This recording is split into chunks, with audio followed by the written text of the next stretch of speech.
Hi hello ಎಲ್ರಿಗೂ ನಮಸ್ಕಾರ. Welcome back to my channel or welcome to my channel. ಇಂಡಿಯಾಯಿಂದ Singapore ಬಂದಾಯಿತು. ಬಂದಮೇಲೆ ಈ ಸೂಟ್ ಕೇಸ್ ಅನ್ಪ್ಯಾಕಿಂಗ್ ಮಾಡೋದಿದೆಯಲ್ಲ, ಒಂದು ದೊಡ್ಡ ಟಾಸ್ಕ್ ನನಗಂತೂ. ಟ್ಯೂಸ್ಡೇ ಈವ್ನಿಂಗ್ ಬಂದಿದ್ದು ನಾವು. ಸೊ ಬಂದ ಕೂಡಲೇ ಮನೇಲಿ ಸೂಟ್ ಕೇಸ್ ಎಲ್ಲ ಓಪನ್ ಮಾಡಿಬಿಟ್ಟು ಅದರೊಳಗಡೆ ಥಿಂಗ್ಸ್ ಎಲ್ಲ ಏನೇನಾಗಿದೆ ಏನೇನಿಲ್ಲ, ಯಾವುದು ಹೊಡೆದೋಗಿದೆ ಯಾವುದು ಹೊಡೆದೋಗಿಲ್ಲ ಅಂತ ಚೆಕ್ ಮಾಡೋದೇ ಆಗುತ್ತೆ. ನಾವು ಬಂದಿದ್ದು ಇಂಡಿಗೋ ಫ್ಲೈಟಲ್ಲಿ. ಪರ್ ಹೆಡ್ 30 kg ಬರುತ್ತೆ. ನಮ್ಮ ಹಸ್ಬೆಂಡ್ ನನಗಿಂತ ಮುಂಚೆನೇ ಬಂದಿದ್ದು, ಆದರೆ ಅವ್ರದ್ದು ಕೂಡ ಸೂಟ್ ಕೇಸ್ ಅನ್ಪ್ಯಾಕ್ ಆಗಿರಲಿಲ್ಲ. ಅವ್ರದ್ದು ಸೇರಿ ನಮ್ದು 2 ಸೂಟ್ ಕೇಸ್, ನಂದೊಂದು ಸೂಟ್ ಕೇಸ್ 30 kg, ನಮ್ಮ ಹಸ್ಬೆಂಡ್ 30 kg ಮತ್ತು ನನ್ನ ಮಗಂದು. ಸೊ ಅವನದು ಕೂಡ ಆಫ್ಟರ್ 2 years ಅವನಿಗೂ ಒಂದು ಟಿಕೆಟ್ ಬರುತ್ತೆ. ಹಾಗಾಗಿ ಅವನದು 30 kg, ನನ್ನ 30 kg, ನಮ್ಮ ಹಸ್ಬೆಂಡ್ 30 kg. ಸೊ ಇಷ್ಟು ಕೂಡ ಅನ್ಪ್ಯಾಕ್ ಮಾಡೋ ಒಂದು ದೊಡ್ಡ ಟಾಸ್ಕ್ ನನಗಿತ್ತು. ಇಂಡಿಯಾದಲ್ಲಿ ಕೂಡ ಬಿಫೋರ್ ಗೋಯಿಂಗ್ 2-3 days ಬರೀ ಫುಲ್ ಪ್ಯಾಕಿಂಗೇ ಆಗೋಯಿತು.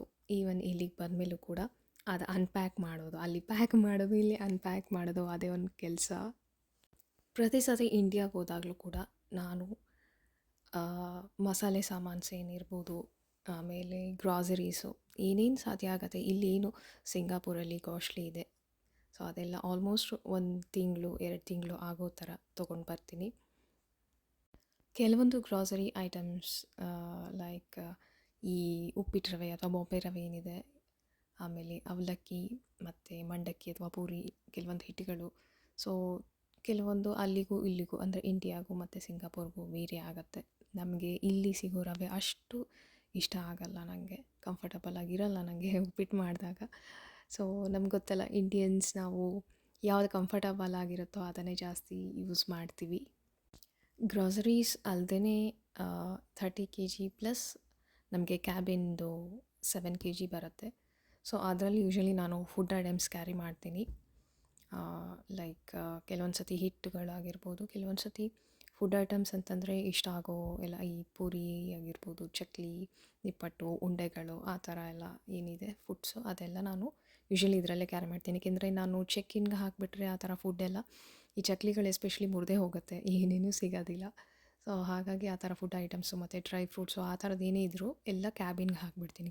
ಪ್ರತಿ ಸತಿ ಇಲ್ಲಿಂದ ಹೋಗೋವಾಗ ಹಳೆ ಬಟ್ಟೆಗಳಾಗಿರ್ಬೋದು ಅದೆಲ್ಲ ಬೇರೆಯವ್ರಿಗಾದರೂ ಯೂಸ್ ಆಗುತ್ತಲ್ಲ, ಸೊ ಹಾಗಾಗಿ ಅದೆಲ್ಲ ತೊಗೊಂಡು ಹೋಗ್ತೀನಿ. ಮತ್ತು ಪಾತ್ರೆ ಸಾಮಾನು ಬೇಡದೇ ಇರೋದು, ಓಲ್ಡ್ ಆಗಿರೋದು ಅದೆಲ್ಲ ತೊಗೊಂಡ್ಬಿಟ್ಟು ಬೇಕಾಗಿರೋ ಅಂಥ ಸಾಮಾನುಗಳನ್ನೆಲ್ಲ ತೊಗೊಂಡು ಬರ್ತೀನಿ. ಒಂದು ಸತಿ ನನ್ನ ಅನ್ಪ್ಯಾಕಿಂಗ್ ಡೇ ಹೇಗಿತ್ತು ಅನ್ನೋದನ್ನು ನೋಡ್ಕೊಂಬನ್ನಿ.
ನೋಡಿದ್ರಲ್ಲ ನನ್ನ ಕಿಚನ್ ಹೇಗಿದೆ ಅಂತ. ತುಂಬ ಹರಡ್ಕೊಂಬಿಟ್ಟಿದ್ದೀನಿ.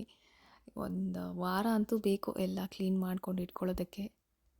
ನಾನಿಲ್ಲಿ ನಿಮಗೆ ಒಂದು ಆಕ್ಯುಪಂಚರ್ದು ತೋರಿಸ್ತಾ ಇದ್ದೀನಿ. ಇದ್ರ ಮೇಲೆ ನಿಂತ್ಕೊಂಡು ಅಡುಗೆ ಮಾಡೋವಂಥದ್ದು ಕಿಚನಲ್ಲಿ ಎಸ್ಪೆಷಲಿ ಇಡ್ತೇನೆ. ಬೇಕಂದರೆ ನೀವು ಬೇರೆ ಟೈಮಲ್ಲೂ ಕೂಡ ಇದನ್ನು ಬಳಸ್ಕೋಬೋದು. ಪ್ರತಿಯೊಂದು ಮನೇಲೂ ಸುಮಾರು ಹೊತ್ತು ನಿಂತ್ಕೊಂಡು ಹೆಣ್ಮಕ್ಳು ಅಡುಗೆ ಮಾಡಬೇಕಾಗತ್ತೆ. ಈ ಟೈಮಲ್ಲಿ ಹಾಗೆ ನಿಂತ್ಕೊಳ್ಳೋದ್ರ ಬದಲು ಈ ಥರ ಆಕ್ಯುಪಂಚರ್ ಇದ್ರ ಮೇಲೆ ನಿಂತ್ಕೊಂಡು ಮಾಡ್ತಾಯಿದ್ರೆ ನಮ್ಮ ಒಂದು ಬ್ಲಡ್ ಸರ್ಕ್ಯುಲೇಷನ್ ಕೂಡ ಚೆನ್ನಾಗಾಗತ್ತೆ. ನಾನು ಇದನ್ನು ಅಮೆಝಾನಲ್ಲಿ ಆರ್ಡರ್ ಮಾಡಿದ್ದೆ. ವಿತಿನ್ 170ಇಂದ 200 ಒಳಗಡೆ ಎಲ್ಲ ಸಿಗುತ್ತೆ. ಲಿಂಕ್ ಏನಾದರೂ ಬೇಕು ಅಂದರೆ ನನಗೆ ಕಮೆಂಟ್ ಮಾಡಿ, ನಾನು ಕಳಿಸ್ತೀನಿ. ನಮ್ಮತ್ತೆ ತುಂಬ ಚೆನ್ನಾಗಿ ತುಪ್ಪ ಮಾಡ್ತಾರೆ, ಘಮ್ಮಂತ ವಾಸನೆ ಬರುತ್ತೆ. ಇದು ಮನೆಯಲ್ಲೇ ಮಾಡೋ ತುಪ್ಪ. ಹಾಲಲ್ಲಿ ಬರ್ತಕ್ಕಂಥ ಕೆನೆ ಏನಿದೆ ಆ ಕೆನೆನ ಪ್ರತಿದಿನ ತಿಂಗಳಾನುಗಟ್ಲೆ ತೆಗೆದಿಟ್ಕೊಂಡು ಅದರಿಂದ ಬೆಣ್ಣೆ ಮಾಡಿ ಬೆಣ್ಣೆಯಿಂದ ಈ ತುಪ್ಪನ ಕಾಯಿಸ್ಕೊಳ್ಳೋದು.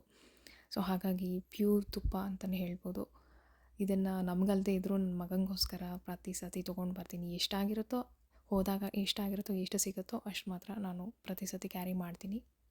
ಇದು ಕೂಡ ಒಂದು ಮಸ್ಟ್ ಬೈ ಪ್ರಾಡಕ್ಟ್ ಅಂತಲೇ ಹೇಳ್ಬೋದು. ಎಸ್ಪೆಷಲಿ ಹೊರಗಡೆ ಫಾರಿನಲ್ಲಿ ಇರ್ತಕ್ಕಂಥ ಹೆಣ್ಮಕ್ಳಿಗೆ ತುಂಬ ಯೂಸ್ ಆಗುತ್ತೆ. ಏಕೆಂದರೆ ನಮಗೆ ಕೊಬ್ಬರಿ ಹೋಳುಗಳನ್ನ ತುರಿಲಿಕ್ಕೆ ಇಳಿಗೆ ಮಣೆ ಇರೋದಿಲ್ಲ. ಸೊ ಇದನ್ನು ನಾನು ಆನ್ಲೈನಲ್ಲಿ ಆರ್ಡ್ರ್ ಮಾಡಿದ್ದೆ. ನಂಗೆ ತುಂಬ ಕಷ್ಟ ಆಗೋದು, ಪ್ರತಿ ಸತಿ ಚಾಕುನಲ್ಲೇ ತೊಗೋಬೇಕು. ಇದನ್ನು ನಮ್ಮ ಆಂಟಿ ಬಳಸ್ತಾ ಇದ್ರು ಒಬ್ಬರು. ಅದನ್ನು ನೋಡಿ ಇದು ಈಸಿ ಅಲ್ವಾ ಅಂದ್ಕೊಂಡು ಯಾವಾಗ್ಲೂ ನಾವು ಚಾಕುನಲ್ಲೇ ತೆಗಿಲಿಕ್ಕಾಗಲ್ಲ. ಕೆಲವೊಂದು ಸಲ ಒಣಗೋಗ್ಬಿಟ್ಟಿರುತ್ತೆ, ಕೆಲವೊಂದು ಸಲ ಹಾರ್ಡಿರುತ್ತೆ. ಸೊ ಬೇಕು ಅಂದಾಗ ಅದೇ ಟೈಮ್ಗೆ ಚೆನ್ನಾಗಿ ತುರ್ಕೊಳ್ಳಲಿಕ್ಕೆ ಇದು ಹೆಲ್ಪ್ಫುಲ್ ಆಗುತ್ತೆ ಅಂತ ತೊಗೊಂಬಂದಿದ್ದೀನಿ. ಬಟ್ ಕ್ಯಾರಿ ಮಾಡುವಾಗ ಸ್ವಲ್ಪ ಬ್ರೋಕ್ ಆಗಿಬಿಟ್ಟಿದೆ, ನೋಡಿ ತೋರಿಸ್ತಾ ಇದ್ದೀನಿ. ಇದು ಪ್ಲಾಸ್ಟಿಕ್ ಆಗಿರೋದ್ರಿಂದ ಸೂಟ್ಕೇಸ್ನ ಎತ್ತಿ ಕೆಳಗೆ ಮೇಲೆ ಹಾಕ್ತಾ ಇರ್ತಾರಲ್ವ, ಹಾಗಾಗಿ ಸ್ವಲ್ಪ ಬ್ರೋಕ್ ಆಗಿದೆ. ಈವನ್ ವುಡನ್ದು ಸಿಗುತ್ತೆ ಅನಿಸುತ್ತೆ. ನೀವು ನಿಮಗೆ ಬೇಕಾಗಿರೋದನ್ನು ನೋಡಿಕೊಂಡು ನೀವು ಆರ್ಡ್ರ್ ಮಾಡ್ಕೋಬೋದು. ಇದು ನಮ್ಮ ಕಿಚನಲ್ಲಿ ಇರ್ತಕ್ಕಂಥ ಒಂದು ಕಬೋರ್ಡ್ ದೊಡ್ಡದು. ಯೂಶ್ವಲಿ ನಾನು ಅನ್ಪ್ಯಾಕಿಂಗ್ ಏನು ಮಾಡಿರ್ತೀನಿ ಎಲ್ಲದನ್ನು ಗ್ರಾಸರೀಸ್ನ ಎಲ್ಲ ಆಲ್ಮೋಸ್ಟ್ ಇದರಲ್ಲಿ ಹೋಗುವಾಗೆಲ್ಲ ಖಾಲಿ ಮಾಡಿಬಿಟ್ಟಿರ್ತೀನಿ. ಇಲ್ಲಿ ಸ್ಟೋರ್ ಮಾಡ್ತೀನಿ ಸದ್ಯಕ್ಕೆ 1 ವೀಕ್ ಆಗೋ ಥರ. ಏಕೆಂದರೆ ನನಗೆ ಬಂದ ತಕ್ಷಣ ಇದನ್ನೆಲ್ಲ ಇಟ್ಕೊಳ್ಳೋಕ್ಕಾಗಲ್ಲ. ಅಟ್ಲೀಸ್ಟ್ 1-2-3 ಡೇಸ್ ಆಗುತ್ತೆ. ಈ ಕೆಲಸ ಮಾಡ್ತಾ ಕೂತ್ಕೊಂಡ್ರೆ ಬೇರೆ ಕೆಲಸ ಯಾವಾಗಲೂ ಆಗೋದಿಲ್ಲ. ಹಾಗಾಗಿ ಸದ್ಯಕ್ಕೆ ಇಲ್ಲಿ ಸ್ಟೋರ್ ಮಾಡಿ ಇಟ್ಟಿರ್ತೀನಿ, ಆಮೇಲೆ ನೋಡ್ಕೊಂಡ್ರೆ ಆಯಿತು ಅಂತ. ಸಿಂಗಾಪುರಲ್ಲಿ ಸದ್ಯಕ್ಕಂತೂ ಡಾಲರ್ ರೇಟ್ ತುಂಬ ಜಾಸ್ತಿ ಏರ್ತಾ ಇದೆ. ಹಾಗೆ ಗ್ರಾಸರೀಸ್ ಆಗಿರ್ಬೋದು, ತರಕಾರಿ ಆಗಿರ್ಬೋದು, ಅದರ ರೇಟ್ಗಳು ಕೂಡ ಏರ್ತಾ ಇದೆ. ಹಾಗಾಗಿ ಹೋದಾಗೆಲ್ಲ ಯೂಶ್ವಲಿ 6 ಮಂತ್ಸ್ಗೆ ಒಂದು ಸತಿ ಹೋಗ್ತಾ ಇರ್ತೀವಿ. ಹೋದಾಗೆಲ್ಲ ಈ ಥರ ಗ್ರಾಸರೀಸ್ನ ನಾವು ತೊಗೊಂಬಂದಾಗ ಅಟ್ಲೀಸ್ಟ್ 1 ಮಂತ್ಗಾದರೂ ಬರುತ್ತೆ ನಮಗೆ. ಹಾರ್ಡ್ಲಿ 1 ಮಂತ್ ಇಲ್ಲ 2 month. So we can save much better.